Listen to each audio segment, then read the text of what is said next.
The angle addition postulate says that if you add up, in this case, angle ABC plus angle CBD, these two adjacent angles, then you get angle ABD, so this bigger angle.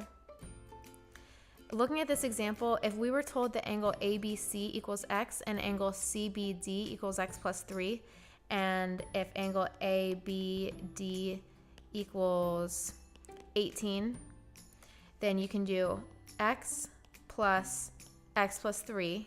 So we added up this angle plus this angle to get angle 18, angle ABD, which is 18.